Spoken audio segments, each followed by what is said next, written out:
भगवान कहते हैं मैं ही कानून बनाऊं और मैं ही काटूं, तो लोग क्या कहेंगे कि भाई भगवान के यहाँ भी पार्शियलिटी है, वो मामा और भांजे का। वो मामा लगते हैं ना अभिमन्यु को, तो उसको बचा लिया, और हमारा बेटा मरा तो नहीं बचाया। भगवान कहते हैं हम अपने बाप को भी नहीं बचाते जी। दशरथ जी मर गए मेरे आंख के सामने,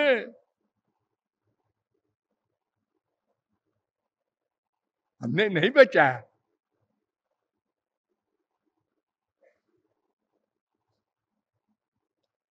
और हम 100 रुपया देकर मृत्युंजय का जाप करके और प्रारब्ध काटने का प्लान बनाते हैं।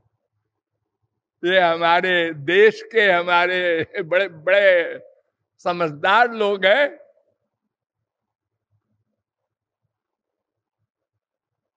तत्वज्ञ नहीं है, वेदों शास्त्रों का तत्व ज्ञान नहीं है, और अगर है भी तो विश्वास नहीं है। मेन चीज विश्वास है। जैसे मैं बार बार आप लोगों से कहता हूं कि वेद से लेकर रामायण तक हर ग्रंथ और हर संप्रदाय का हर संत कहता है भगवान अंदर बैठे हैं और वो नोट कर रहे हैं आपके अच्छे बुरे कर्मों को। सुनते सुनते थक गए हम लोग, लेकिन मानते नहीं। वो सब जगह है, मानते नहीं।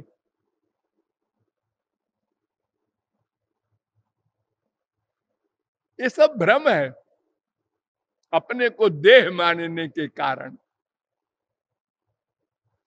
ऐसे ही प्रमाद होता है, मन की असावधानी। मन चंचल है। इस समय हमारा मन भगवान के प्रति अच्छा है, अगले क्षण में रजोगुणी हो गया, अब डाउन हो गया। अगले क्षण में तमोगुणी हो गया और डाउन हो गया। वो चाहे भगवान के प्रति हो, चाहे गुरु जी के प्रति हो, चाहे बाप माँ के प्रति हो, सब बदलता रहता है। जैसे आप लोग आजकल लाइट होती है ना, लुप्त लुप्त होती रहती है, ऐसे ही हमारा अंतःकरण है। कभी सात्विक, कभी राजस, कभी तामस, अधिक तामस, उससे कम राजस, कभी कभी सात्विक। और दिव्य निर्गुण होने का तो प्रश्न ही नहीं। तो जैसी चित्त वृत्ति हुई वैसे ही निर्णय होता है।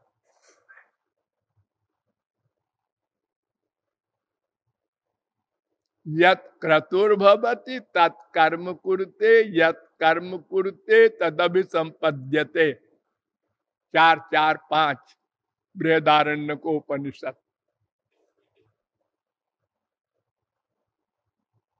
और करना पाठव कहते हैं अनुभव की कमी।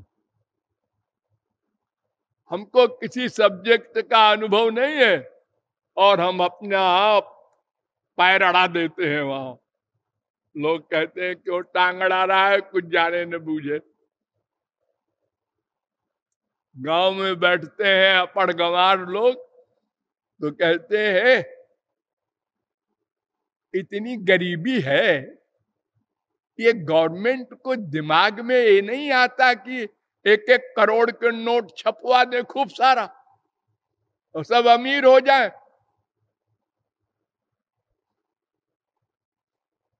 उनको बस इतनी अकल है कि नोट छपवा दो 1-1 करोड़ के और खूब बांट दो, सब अमीर हो जाएंगे। लेकिन बड़े रुआब से बोलते हैं, अरे सब मतलबी हैं, अपना अपना जेब भरते हैं। हम लोगों की राय से करें तो सब 24 घंटे में सब करोड़पति हो जाए हमारे देश के लोग। यानी अनुभव नहीं है, फिर भी हम लोग भगवान की चर्चा चली। हाँ भगवान ऐसा है, भगवान ऐसा है, मुझे सब मालूम है, मैंने गीता पढ़ी है, मैंने भागवत पढ़ी है। वहां भी टांग अड़ा दिया। हम ही से कहते हैं लोग, महाराज जी गीता में तो ऐसा लिखा है। गीता की शक्ल देखा है? नहीं नहीं, हम तो किताब उताब नहीं देखे। और लेक्चर दे रहे हो जगत गुरु को। इतना अहंकार है। भरतियर ने कहा था, यदा किंचिद्योहम द्विपैव मदांध समभवम तदा सर्वज्ञोस्मीत्यभवदवलिप्तम मम मनः। और यदा किंचित किंचित गुरुजन सकाशादवगतम तदा मूर्खोस्मीति ज्वर युव मदो में व्यपगता। जब मैं अल्पज्ञ था तो बड़ा अहंकार था। एक श्लोक याद हो गया गीता का उल्टा सीधा। हाँ, गीता के ज्ञानी हो गए। एक श्लोक भागवत का याद कर लिया कहीं से, दो चार चौपाई याद कर ली, बस हो गए वक्ता। रुपया दे दिया, टीवी पर बैठ गए बोलने को। अब टीवी वालों को तो मतलब नहीं है क्या नॉलेज है इसमें, क्या बोल रहा है। गवर्नमेंट को कोई मतलब नहीं है कौन क्या बोल रहा है। ये हमारे देश में हो रहा है नाटक। तो ये चार दोष मनुष्यों में है, इसलिए उनसे पूछना मैं कौन मेरा कौन का उत्तर बेकार है। जो सर्वज्ञ हो कोई, इस प्रश्न का उत्तर प्रैक्टिकल जान चुका हो, अरे वो कौन है ये भी बड़ी असंभव सी बात है समझना। तो फिर वेद है हमारे यहाँ, भूतम भव्यम भविष्यंच सर्वम वेदात प्रसिद्धति।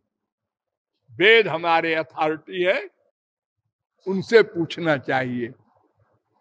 तो वेदों शास्त्रों के द्वारा आपको बताया ये मैं नाम का तत्व जीव कहलाता है।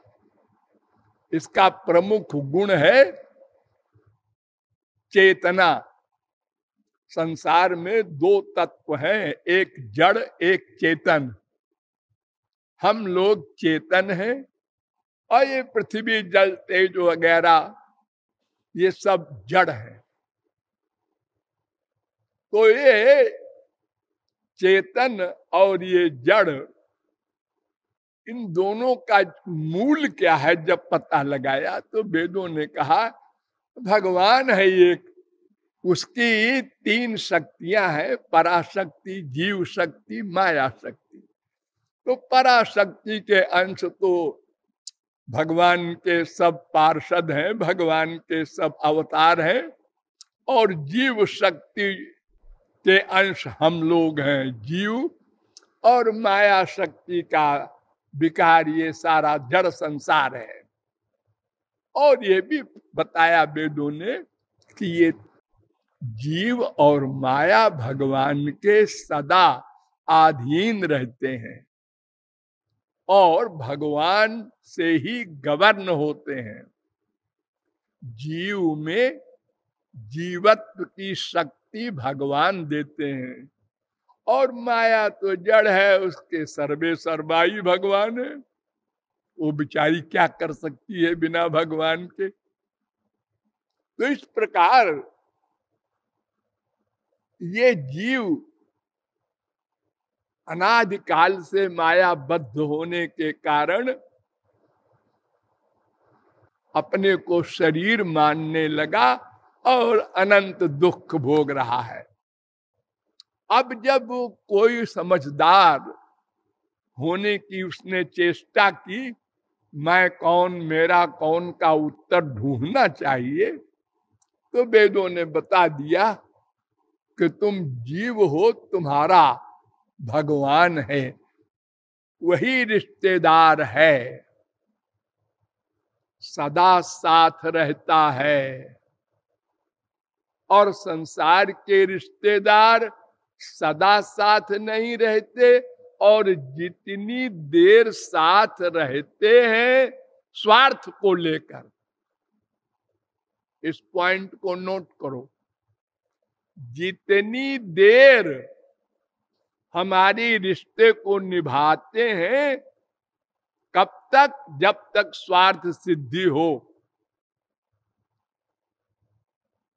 और भगवान, उनको हमसे कोई स्वार्थ हो ही नहीं सकता, क्योंकि वो तो परिपूर्ण है, आत्माराम पूर्ण काम परम निष्काम। उनके भक्त हो जाते हैं, उनकी कौन कहे। तो वो ऐसे रिश्तेदार हैं जो हमारे हित के लिए ही सब कुछ करते हैं, उनका अपना कुछ कर्म है ही नहीं।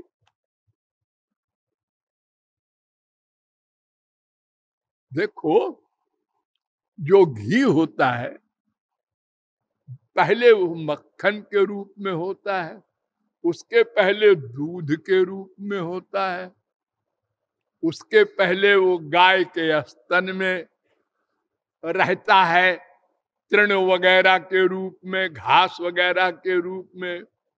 फिर भगवान की विलक्षण शक्ति के कारण वो घास वास दूध बन जाता है मां के पेट में।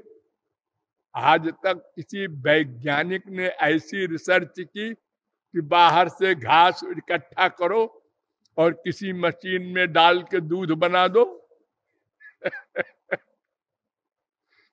ये गाय भैंस का चक्कर ही समाप्त हो।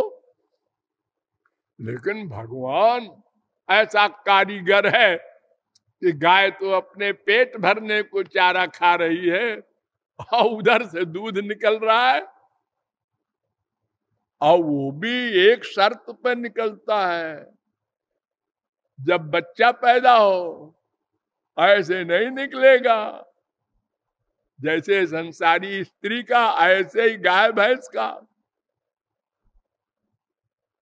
तो वो दूध जब दही बन गया और दही से फिर मक्खन बन गया, और मक्खन से जब हम घी बनाते हैं बड़ी आवाज करता है, पट पट पट पट पट पट। क्यों करता है? इसलिए करता है कि उसके अंदर एक गड़बड़ चीज है जिसको पानी कहते हैं, तरल पदार्थ। वो दूध में पानी होता है तभी तो वो तरल है। गाय के पेट से ही जो दूध निकलता है उसी में पानी मिला होता है, क्योंकि घास में भी तो पानी होता है और गाय बाहर से भी पानी पीती है, तो वो सब मिलकर दूध में आता है। तो जब मक्खन बनता है तो उसमें वो दूध का पानी भी मिला होता है, तो आवाज करता है। और जब पक जाता है तो आवाज कम होती जाती है, गंभीर होती जाती है, पट पट पट पट पट। एक ऐसा समय आया आखिरी पट हुआ, फिर नहीं बोलेगा, अब पक गया जी, हम बुलवाएंगे, लगाओ और टेम्परेचर, लगाए जाओ और जला दो उसको। बोलेगा नहीं, क्योंकि बोलने वाला चला गया, वो पानी। अच्छा जी,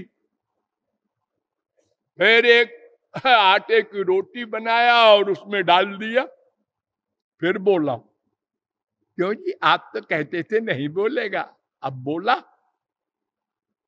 ये महापुरुष भी कर्म कर रहे हैं, ये भगवान भी कर्म कर रहे हैं। आप तो कहते थे वो परिपूर्ण हो गए, अरे वो अपने लिए नहीं कर्म कर रहे हैं, अब वो घी बोल रहा है जो आटे में पानी है उसको पकाने के लिए, जलाने के लिए। और जैसे वो जल गया पानी, जिसको आप कहते हैं पूड़ी पक गई, फिर घी चुप, दूसरी पूड़ी डाला, फिर बोला पक गई, चुप। भगवान और महापुरुष अपने लिए कुछ नहीं करते, क्योंकि करे क्यों, क्यों का जो क्वेश्चन है वो उनका हल हो गया। मैं कौन, मेरा कौन हल हो गया। उन्होंने मेरा को पा लिया, परिपूर्ण हो गए।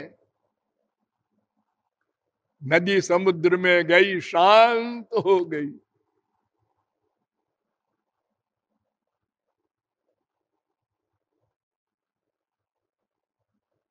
तो इस प्रकार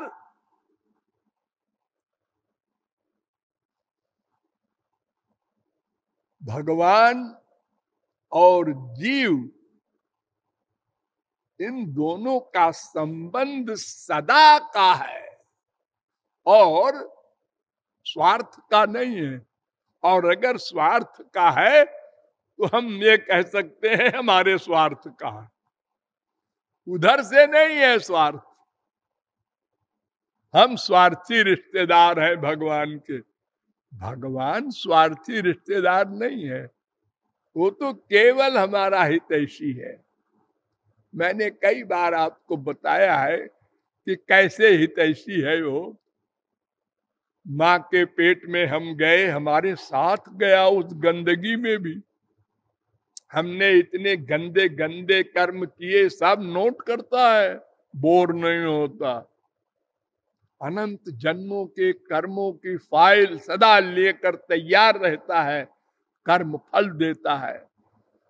हम शरीर छोड़ के दूसरे शरीर में जाते हैं, साथ साथ जाता है। एक क्षण को वो साथ नहीं छोड़ सकता।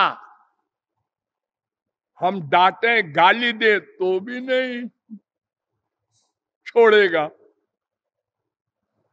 कानपुर में एक वाइस चांसलर थे, उनकी बीवी हमारे सत्संग में रहती थी, दिन दिन भर पड़ी रहे। लोग उसको मेंटल भी कहते थे, और वो लिखती रहती थी बैठे बैठे। तो कई दिन जब देखा मैंने कि ये सुनती नहीं, कुछ लिखती रहती है। हम मजाक की बात कर रहे हैं तो भी लिख रही है। तो हमने पूछा तू क्या लिखती रहती है? ये भी लिख लिया। हमने कहा कॉपी ला, ये भी लिख लिया। तो महाराज जी, महापुरुषों की हर बात लिखी जाती है, फिर उस पर रिसर्च होती है। इस महापुरुष ने क्या कहा, किधर देखा, कैसे बैठा, ये सब बातें नोट करके इसमें बहुत बड़े भविष्य के लाभ निहित है, इसलिए मैं नोट करती हूं। तो हम लोग स्वार्थी हैं, भगवान ऐसा रिश्तेदार है, वो केवल हमारा हितैषी है। यह बात अगर हम मान लेते तो फिर ये मैं कौन मेरा कौन का प्रश्न हल हो जाता। सुना, थ्योरेटिकल माना, लेकिन शब्द ब्रह्मण निष्णा तो न निष्णायात परे यदि श्रमस्तस्य श्रम फलो यथेनुमिव रक्षता। भागवत 11:11-18। अगर कोई थियरी में पूरी नॉलेज कर भी ले और प्रैक्टिकल न करे तो व्यर्थ है वो नॉलेज। जी हम बता दें कैसा बनता है रसगुल्ला, हम बता दें रोटी दाल चावल कैसे बनती है,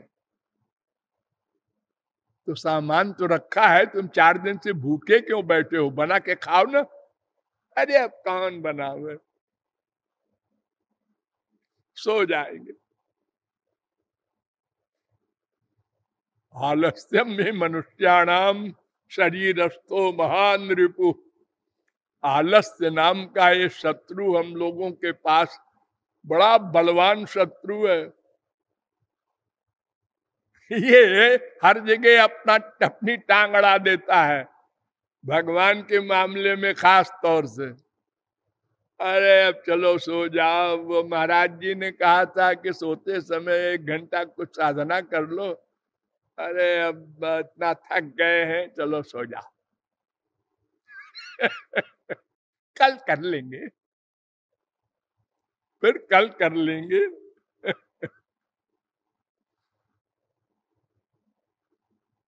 और अपना अगर मामला हो, कोई सांप दिखाई पड़ जाए उसी समय, अब आलस्य नहीं आएगा।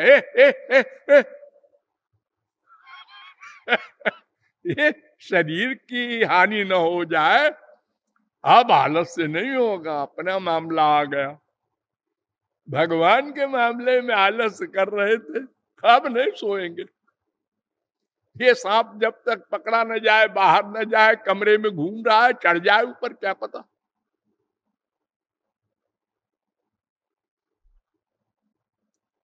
तो भगवान ही हमारा रिश्तेदार है, इसलिए हमको शास्त्रों वेदों ने भगवान का अंश बताया है।